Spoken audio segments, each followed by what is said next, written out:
తాకట్లో ఉన్న మీ బంగారాన్ని విడిపించి ఆ రోజు ఆన్లైన్ రేటుకి కొంటాం. Sharma gold company. Welcome to Suman TV. నేను మీ సుమన్ టీవీ నాగ్. సో ఈరోజు మనతో పాటు వైదిక ఆస్ట్రాలజర్ ఉమా గారు ఉన్నారు. 2025లో కనుక మనం చూసుకుంటే రేవతి నక్షత్రానికి ఎస్పెషల్లీ విమెన్కి ఏ విధంగా ఉంటుంది అనేది వారి మాటలను తెలుసుకుందాం.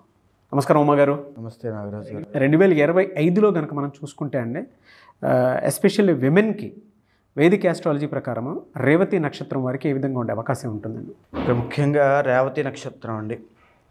రేవతి నక్షత్రం అంటేనే జనరల్గా మనం డబ్బు గురించి లేకపోతే ఉద్యోగము, వ్యాపారం ఇవన్నీ మాట్లాడుకుంటూ ఉంటాం ఎవరి రాశి ఫలాల్లో అయినా. కానీ రేవతి నక్షత్రం ఒక స్పిరిచువల్ నక్షత్రం అండి. కాస్మిక్ నక్షత్రాల్లో రేవతి నక్షత్రం ఫస్ట్ ఉంటుంది. సో రేవతి నక్షత్రానికి అధిపతి బుధుడు, అదేవిధంగా మీనరాశిలో ఉంటుంది కాబట్టి బృహస్పతి అధిపతి అవుతాడు. కానీ తెలియని విషయం ఏంటంటే ఎవరికి కూడా శనీశ్వరుడు యొక్క జన్మ నక్షత్రం రేవతి. ఉదాహరణకి నరసింహస్వామి నక్షత్రం స్వాతి, వినాయకుడిది హస్త, అదేవిధంగా శివుడిది ఆరుద్ర, అలాగే శనీశ్వరుడు భగవానుడిది జన్మ నక్షత్రం రేవతి. సో అంతటి శక్తివంతమైంది. అంటే వీళ్ళు ఎప్పుడూ కూడా కర్మనే ఎప్పుడు ఏదో ఒక పని చేయడము పోరాటం చేస్తూనే ఉంటారు తప్ప ఆ రిజల్ట్స్ వచ్చినా రాకపోయినా పట్టించుకోరు. రిజల్ట్స్ రావు అయినా ఏం చలనం ఉండదు, వచ్చే చలనం ఉండదు. వీళ్ళు ఎప్పుడు కూడా ఒక ఇమాజినేషన్లో బ్రతుకుతుంటారండి. విజువలైజేషన్, వాళ్ళని వాళ్ళు వేరే స్థాయిలో ఊహించుకుంటుంటారు. భగవంతునితో మాట్లాడినట్టు, ఆధ్యాత్మికతలో లీనమైపోయినట్టు, తర్వాత ఆయనకి మోక్షం వచ్చినట్టు, స్వర్గానికి వెళ్ళిపోయినట్టు, లేదా నేను సినిమా హీరో అయిపోయినట్టు. అంటే ఇమాజినేషన్స్ చాలా ఎక్కువ ఉంటాయి. విపరీతమైన ఇమాజినేషన్స్ ఎవరికైనా ఉంటాయంటే రేవతి నక్షత్రం వాళ్ళకి. సో ఒరిజినల్ 12th హౌస్ కాబట్టి వాళ్ళ దగ్గర ఎంత కష్టపడినప్పటికీ కూడా జీవితంలో రూపాయి కూడా నిలబడదు. ఎంత కష్టపడినివ్వండి, ఆఖరికి ఏమీ ఉండదు. చాలామంది రేవతి నక్షత్రాలు సన్యాసుల్లోనూ, వేదాంతుల్లోనూ, గురువుల్లోనూ, ఆధ్యాత్మికతవేత్తల్లోనూ, ప్రవచనకర్తల్లోనూ ఇలా ఈ స్థాయిలో కనబడతారు మనకి. పండితులు, వేద పండితుల్లోనూ. అంటే వాళ్ళ యొక్క ఆలోచన విధానం ఆ వైపే ఉంటుంది, ధార్మికంగా ఉంటుంది. ఏదైనా వాళ్ళు ఏ రిలీజియన్లో ఉన్నప్పటికీ కూడా ధార్మికమైనటువంటి దారిలోనే వెళ్తూ ఉంటారు. సో ఈ రేవతి నక్షత్రం వాళ్ళు ఏంటంటే వీళ్ళకున్న శాపం ఏంటంటే చిన్న వయసు నుంచి కూడా తల్లికి రేవతి నక్షత్రం వాళ్ళకి పడదండి. తల్లి తీసుకునేటువంటి నిర్ణయాలన్నీ కూడా రేవతి నక్షత్రం వాళ్ళ మీద వ్యతిరేక భావాలు, వ్యతిరేక ఫలితాలు పడతాయి. సో దానివల్ల రేవతి నక్షత్రం వాళ్ళ జీవితంలో చాలా ఎఫెక్ట్ అవుతారు. సో అక్కడ మనం చూసుకోవాల్సింది తల్లిని దూషిస్తున్నావో ద్వేషిస్తున్నావో అని కాదండి. జాతకంలో ఎప్పుడైతే మనం ఒక అడుగు ముందుకు వేయడానికి ఎవరైతే అడ్డొస్తున్నారో, వ్యతిరేక భావాలు వస్తున్నాయో, ఉదాహరణకి తల్లి. సో ఆమె తెలుసో తెలియకో మనమే తీసుకునే నిర్ణయాలు మనకి మీద వ్యతిరేక భావాలు ఉంటున్నాయి కాబట్టి కాస్త విజ్ఞతతో ఆలోచించి ఒక అడుగు ముందు వేయాలి, తెగించి. ఆ తెగింపు ఎప్పుడైతే ఉంటుందో రేవతి నక్షత్రం వాళ్ళకి తల్లి ద్వారా వచ్చేటువంటి దోషం కూడా పోతుంది. అది చాలా ముఖ్యం అండి. అండ్ ఇంకొకటి ఏంటంటే రేవతి నక్షత్రం వాళ్ళు విదేశాలు వెళ్ళాలని ఏమైనా ఆలోచన పెట్టుకున్నారనుకోండి, విపరీతంగా వెంటనే అద్భుతంగా సెటిల్ అయిపోతారు. ఒరిజినల్ 12th హౌస్ అసలు జాతకంలో ఖచ్చితంగా వాళ్ళకి యోగం ఉంటుంది. విదేశీ యోగము ఖచ్చితంగా వీళ్ళకు ఉంటుంది. నెగిటివ్స్ ఏముంటాయండి వాళ్ళకి? నెగిటివ్ ఏంటంటే దీర్ఘకాలిక ఆరోగ్య సమస్యలండి. అది సాధారణంగా వచ్చేటువంటి జ్వరము ఇలాంటివి ఏమి కాదు. దీర్ఘకాలికమైనటువంటి ఆరోగ్య సమస్యలు ఇబ్బంది పడతాయి వీళ్ళకి. సో ఇప్పుడు ఎర్లీ స్టేజ్లో రావండి, ఒక 30 దాటిన తర్వాత నుంచి ఖచ్చితంగా ఎఫెక్ట్ అవుతారు. ప్రతి మహిళ ఖచ్చితంగా హార్ట్ ప్రాబ్లం విషయంలో చాలా జాగ్రత్తగా ఉండాలి, డయాబెటీస్ విషయంలో చాలా జాగ్రత్తగా ఉండాలి. అండ్ మూడవది ఏంటంటే పాదాలకి సంబంధించిన నరములు. అంటే వీళ్ళది మీనరాశి కాబట్టి ఖచ్చితమైన శాస్త్రం చెప్పింది పాదాలకి సంబంధించిన నరములు, వాటికి సంబంధించిన ప్రతి అంశంలోనూ సయాటికా అవ్వచ్చు, లేకపోతే స్పాండిలైటిస్ అవ్వచ్చు, ఆ నరములు, ఆ వెన్నుపూస, ఇవన్నీ కూడా వీటికి సంబంధించిన విషయాల్లో వీళ్ళు చాలా జాగ్రత్తగా ఉండాలి. ఖచ్చితంగా వీళ్ళకి ఎఫెక్ట్ అవుతాయి పాదాలకు సంబంధించి. వీళ్ళు ఏంటంటే ప్రతి పనిని పోరాటం చేసి దక్కించుకోవాలి తప్ప ఏది వెంటనే అదృష్టంలో రాదండి వీళ్ళకి. ప్రతి పని కష్టపడ్డం అలా అవి రావడము. తర్వాత ఎక్కువగా జీవితంలో వచ్చేటువంటి డబ్బులన్నీ కూడా హాస్పిటల్కి ఖర్చు పెట్టే అవకాశాలు ఎక్కువ ఉంటాయి. అంటే రోగాలకి, వీళ్ళ రోగాలకే కాదండి, బంధువులు, తల్లిదండ్రులు, అన్నదమ్ములు, బంధుమిత్రులు వీళ్ళందరికీ ఏదో హాస్పిటల్ ఉంటే వీళ్ళల్లో సహాయం చేయడం. వీళ్ళకి మళ్ళీ తిరిగి ₹1 కూడా రాదు వాళ్ళ దగ్గర నుంచి. అయినా వీళ్ళు అదే పని చేస్తూ ఉంటారు, సహాయం చేస్తూనే ఉంటారు, అడిగితే ఇచ్చేస్తుంటారు. అంటే విపరీతంగా ఫాస్ట్గా గ్రో అయిపోతారు. రేవతి నక్షత్రంలో చాలా పోరాటం ఉంటుంది ఇక్కడ జీవితంలో, చాలా హార్డ్ వర్కింగ్ ఉంటుంది, డెడికేషన్ ఉంటుంది, ఇవన్నీ ఉంటాయి. శని భగవానుడు అధిపతి కాబట్టి చాలా డిసిప్లైన్డ్గా ఉంటారు, ఎదిగిపోతారు ఫాస్ట్గా. వాళ్ళకి తెలుసో తెలియకరో వాళ్ళ ప్రమేయం లేకుండానే మళ్ళీ కింద పడిపోతారు. అలాంటి నక్షత్రం రేవతి నక్షత్రం అండి. సో రేవతి నక్షత్రంలో ఎవరు జన్మించినా సరే ముఖ్యంగా జాగ్రత్తగా ఉండాల్సింది ఏంటంటే శని యొక్క అంతర్దశలో చాలా జాగ్రత్తగా ఉండాలి. శని యొక్క మహాదశలో చాలా జాగ్రత్తగా ఉండాలి. అదేవిధంగా ఇక్కడ రేవతి నక్షత్రం మీద శుక్రుడు యోగిస్తాడండి, అంటే ఉచ్చస్థితి పడతాడు. మనం చూస్తే ఒరిజినల్ కాలచక్రంలో దాని అర్థం ఏంటంటే వీళ్ళు కావాలి అనుకుంటే రేవతి నక్షత్రం వాళ్ళకి ఒక గొప్ప లగ్జరీ లైఫ్ వస్తుంది. అదే వీళ్ళ శాపం కూడా అవుతుంది. అంటే వీళ్ళు ఒక బెంజ్ కార్లో హాయిగా 10 మంది పరివారంతో వెళ్ళగలిగే స్థాయి క్యాపబిలిటీ వీళ్ళకు ఉంటుంది, వెళ్తారు కూడా. కానీ వీళ్ళకి మనశ్శాంతి సుఖం ఉండదు. 12వ స్థానంలో ఎప్పుడైతే శుక్రుడు ఉచ్చస్థితి పడతాడో అక్కడ సుఖం ఉండదు, వైరాగ్యం ఉంటుంది. వైరాగ్యం అంటే డిటాచ్మెంట్ అండి. తొందరగా ఆత్మజ్ఞానం కలగడము, ఇదంతా నిత్యం కాదు, టెంపరీ అనే ఫీలింగ్స్ రావడము, దేవుడి మీదకి వెళ్ళిపోవాలి, దేవుడి ఆ దారిలో వెళ్ళిపోవాలి, అది చెయ్యాలి, ఇది చేయాలి, సేవ చేయాలి, అన్నదానం చేయాలి, వస్త్రదానం చేయాలి, 10 మందికి దానం చేయాలి, ఈ ఆలోచనలు ఉంటాయి తప్ప ఇంకా కావాలి అంటే ఆశ ఎక్కువ ఉంటుంది. రేవతి నక్షత్రానికి విపరీతమైన ఆశ. ఆ ఆశని ఎప్పుడైతే అనుభవిస్తాడో అన్నీ కలిగిన తర్వాత, అన్ని సౌకర్యాలు వచ్చేసిన తర్వాత ఒకేసారి వైరాగ్యం వచ్చేస్తుంది. ఆ వైరాగ్యం వచ్చిన తరువాత మనిషికి అసలైన ట్రూత్ ఆఫ్ లైఫ్ అని స్టార్ట్ అవుతుందండి. ఈ లోపు అన్నీ కూడా సుఖం లేనటువంటి జీవితమే గడుపుతూ ఉంటారు. అంటే పరిగెడుతుంటారు, అది కావాలి, ఇది కావాలి, ఇది కావాలి, అన్నీ కావాలనుకుంటారు, ఏది దక్కదు ఎప్పుడైతే అంత ఆశ ఉన్నప్పుడు. సో ఎప్పుడైతే ఇండివిజువల్ జాతకంలో శుక్రుడు వీళ్ళకి బాగున్నా, లగ్నాధిపతి బాగున్నా, చంద్రుడు బాగున్నా, లేకపోతే శని భగవానుడు బాగున్నా అద్భుతమైన రాజయోగాలు రేవతి నక్షత్రం వాళ్ళకు ఉంటాయి. 12వ స్థానం ఎప్పుడు కూడా పాడవకూడదండి. ఈ రేవతి నక్షత్రం 12వ స్థానం పాడైతే ఎలా ఉంటుందండి? 12వ స్థానం పాడైందంటే ఇంకా విపరీతమైన కష్టాలు, దీర్ఘకాలిక ఆరోగ్య సమస్యలు, హాస్పిటల్కి డబ్బులు ఖర్చు అవ్వడము, కేసుల్లో ఇరుక్కోవడము, కోర్టుల చుట్టూ తిరగడము, డబ్బులు లాస్ అయిపోవడము, అతి మంచితనంతో అన్నీ వదిలేసుకోవడము, లేదా అన్నీ పోవడం, ఆస్తులన్నీ పోవడము. రిలేషన్షిప్లో ఎలా ఉంటాయి సార్ వీళ్ళకి? రిలేషన్షిప్లో వీళ్ళకి యాక్చువల్గా చెప్పాలంటే మల్టిపుల్ అండి, ఒక్క దగ్గర ఆగదు. ఫర్ సపోజ్ లవ్ అనుకోండి, లవ్ తీసుకుంటే మనకి ఒక రకమైన నిర్దిష్టమైన లవ్, ప్రేమించడం, పెళ్లి చేసుకోవడంలో ఉంటుందని. మల్టిపుల్ బ్రేకప్స్ అవుతాయి, ఆ తర్వాత సెట్ అవుతుంది ఖచ్చితంగా. పెళ్లి తర్వాత కూడా రేవతి నక్షత్రం వాళ్ళు చాలా జాగ్రత్తగా ఉండాలి. పెళ్లి తర్వాత కూడా ఎవరో ఒక వ్యక్తి మీ జీవితంలోకి వచ్చి, ఎస్పెషల్లీ ఆడవాళ్ళైనా మగవాళ్ళైనా, మీ జీవితంలోకి వచ్చిన తర్వాత వాళ్ళ వల్ల మీ యొక్క రిలేషన్, మ్యారీడ్ లైఫ్ రిలేషన్ దెబ్బతినే అవకాశం ఉంటుంది. పెళ్లి తర్వాత కూడా ఎవరితో మాట్లాడుతున్నా చాలా జాగ్రత్తగా ఆచితూచి మాట్లాడండి. ఎందుకంటే చాలా అట్రాక్టివ్ పర్సన్స్ అండి వీళ్ళు, అవతల వ్యక్తిని అట్రాక్ట్ చేసేస్తారు. సో వాళ్ళు ఏంటంటే అడ్వాంటేజ్ తీసుకోవడానికి ట్రై చేస్తుంటారు. చాలా స్మూత్గా మాట్లాడతారు వీళ్ళు, చాలా అందంగా, చూడడానికి కూడా చాలా బాగుంటారు, సెంటర్ ఆఫ్ అట్రాక్షన్లో ఉంటారు. శుక్రుడు అక్కడ ఉచ్చస్థితి పడతాడు కాబట్టి చాలా అలంకార ప్రియులు.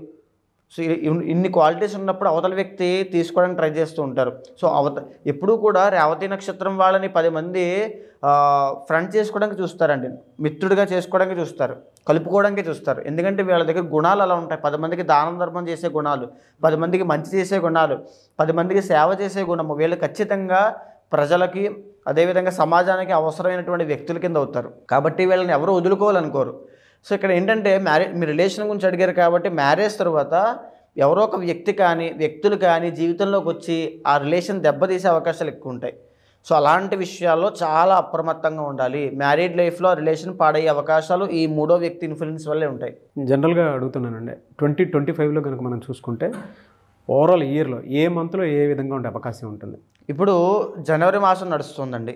ఈ జనవరి మాసంలో వీళ్ళకి చూసుకుంటే ఉదాహరణకి ధనస్సులో రవి బుధులు ఉండడం వల్ల, తరువాత ఈ గురుడు ఎప్పుడైతే వృషభంలో ప్రస్తుతానికి గోచరిస్తున్నాడో, లగ్నంలో శని గోచరిస్తున్నాడో, 12వ స్థానంలో శని గోచరిస్తున్నాడో, ఇవన్నీ చూసినప్పుడు జనవరి మాసంలో రవి యోగిస్తున్నాడండి రేవతి నక్షత్రానికి.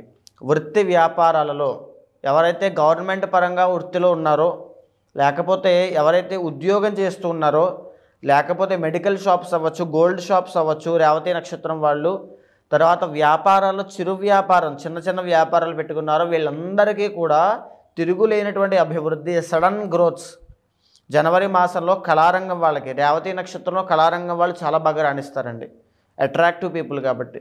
సో కళారంగంలో ఉన్న వాళ్ళకైనా, సినీ రంగంలో ఉన్న వాళ్ళకైనా, వృత్తిలో ఉన్న వాళ్ళకైనా, వ్యాపారంలో ఉన్న వాళ్ళకైనా ఈ జనవరి మాసంలో వెంటనే గ్రోత్స్ ఉంటాయి, సడన్గా గ్రో అవుతారు. సో తర్వాత ఫిబ్రవరి మాసంలోకి ఎప్పుడైతే ఎంటర్ అవుతారో అక్కడ కూడా కాస్త బాగానే ఉంటుంది. కానీ ఈ కుజస్తంభన అనేటువంటిది పట్టింది కాబట్టి, కర్కాటక నుంచి మిథునంలోకి మళ్ళీ వెళ్ళబోతుంది కాబట్టి అది మీనరాశి ఈ రేవతి నక్షత్రం మీద ఎక్కువ ప్రభావం చూపించే అవకాశాలు ఉంటాయి.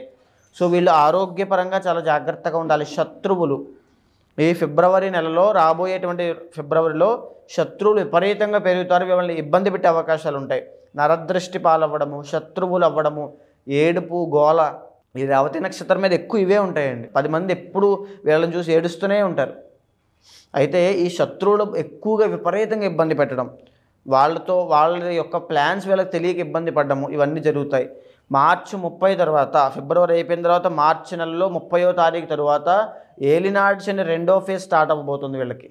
అంటే జన్మ శని అంటారు. ఇప్పటిదాకా 12వ స్థానంలో శని, ఎప్పుడైతే శని ట్రాన్సిట్ అయిందో జన్మ శని స్టార్ట్ అవుతుంది. జన్మ శని స్టార్ట్ అయిన తర్వాత విపరీతమైన ఆరోగ్య సమస్యలు. ఎలాంటి ఆరోగ్య సమస్యలు వస్తాయి అంటే ఊపిరితిత్తుల దగ్గర నుంచి మోకాళ్ళ దాకా వచ్చేటువంటి ఆరోగ్య సమస్యలు ఇబ్బంది పెడతాయి.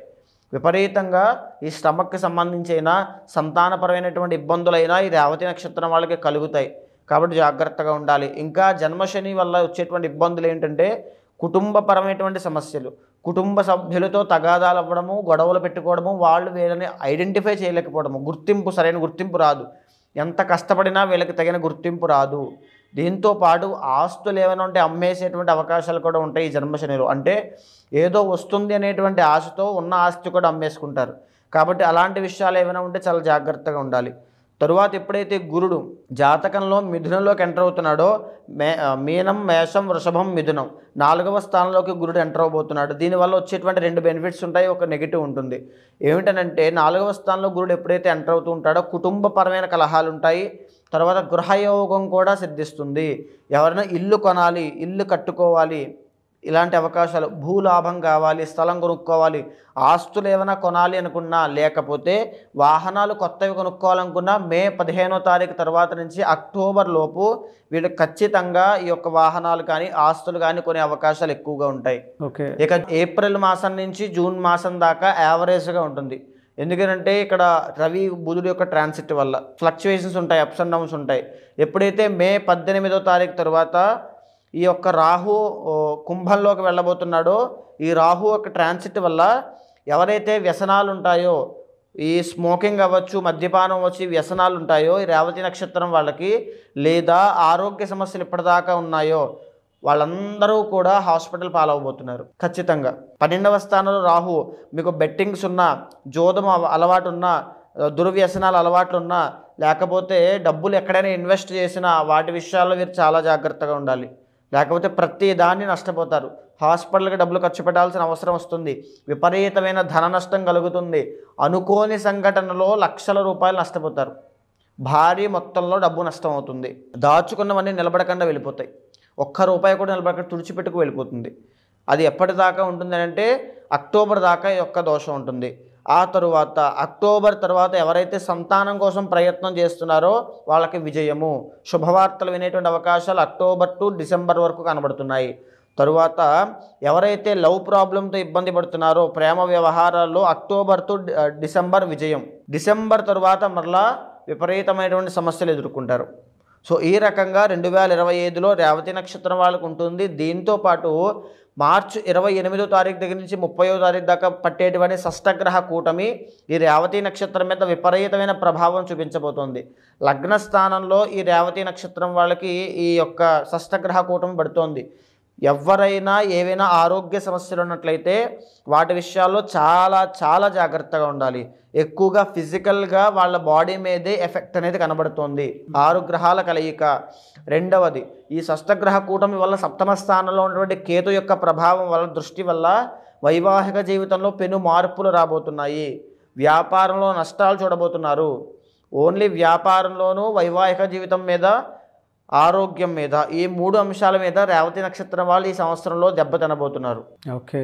కాబట్టి ఎవరైనా ఇండివిజువల్ జాతకంలో యోగాలుంటే వాటిని బలం చేసుకోవడానికి, ఇండివిజువల్ జాతకంలో దోషాలుంటే వాటిని పరిహారం చేసుకోవడానికి 2025లో ఆడవారైనా, ఎస్పెషల్గా ఇప్పుడు మనం మాట్లాడేది ఆడవాళ్ళ కోసం అండి. ఆడవాళ్ళ హెల్త్ ఇష్యూస్ విపరీతంగా రాబోతున్నాయి. ఎందుకంటే సంతానపరమైన సమస్యలు, ఆరోగ్య సమస్యలు వస్తాయని చెప్పానండి. వీళ్ళకి ఎప్పుడైతే 7వ స్థానంలో కేతు గోచరిస్తూ ఉంటాడో పీసీఓడి కానీ పీసీఓఎస్ కానీ వచ్చే అవకాశాలు చాలా ఎక్కువ ఉంటాయి. సంతానపరంగా మెన్స్ట్రువల్ సైకిల్లో ఇబ్బందులు వచ్చే అవకాశాలు ఎక్కువ ఉంటాయి. కన్సీవ్ అయితే కనుక డెలివరీ అయ్యేలోపు ఆరోగ్య సమస్యలు వచ్చే అవకాశాలు ఎక్కువ ఉంటాయి. కాబట్టి వీళ్ళు చాలా జాగ్రత్తగా ఉండాలి. వీళ్ళ దోషాలకి రెమెడీస్ ఏముంటాయి సార్? ఇండివిజువల్ జాతకం కూడా చూపించుకుని దాంట్లో ఏదైతే దోషం కనబడుతోందో సప్తమ స్థానంలో కానీ పంచమ స్థానంలో కానీ లగ్నం బలంగా లేదా 12వ స్థానం అంటే ఎస్పెషల్ వీళ్ళకి 12వ స్థానం కనుక పాపయుక్తం అయితే ఖచ్చితంగా కష్టాల పాలైపోతారు. 2025 రేవతి నక్షత్రం వాళ్ళకి ఒక బ్లాక్ డే, ఒక బ్లాక్ పీరియడ్, ఒక బ్లాక్ ఇయర్ ఈ రకంగా అవ్వబోతోంది. కంప్లీట్గా ఒక నష్టాన్ని చూడబోతున్నారు. కాబట్టి తగిన పరిహారము ఆచరించకపోతే డౌన్ఫాల్ అనేది చాలా తీవ్రంగా ఉంటుంది. వీళ్ళకి ఏ రోజు కలిసి వచ్చే అవకాశం ఉంటుంది సార్ జనరల్? ఎక్కువగా బుధవారము గురువారం చాలా బాగుంటుందండి. Anyways thank you thank you so much Uma గారు, ఎందుకంటే చాలా డీటెయిల్గా చెప్పారు వీటికి సంబంధించినటువంటి వాటిలో ఏ విధంగా ఉంటుంది అనేది. Thank you so much. నమస్తే.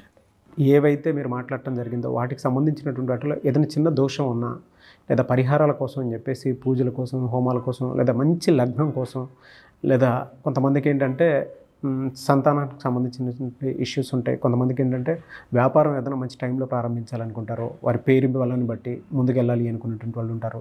కొంతమంది మంచి ముహూర్తం కోసం, పెళ్ళిళ్ళ సీజన్ ఇది, దానికి సంబంధించింది కూడా కావాలనుకునేటువంటి వాళ్ళు ఉంటారు.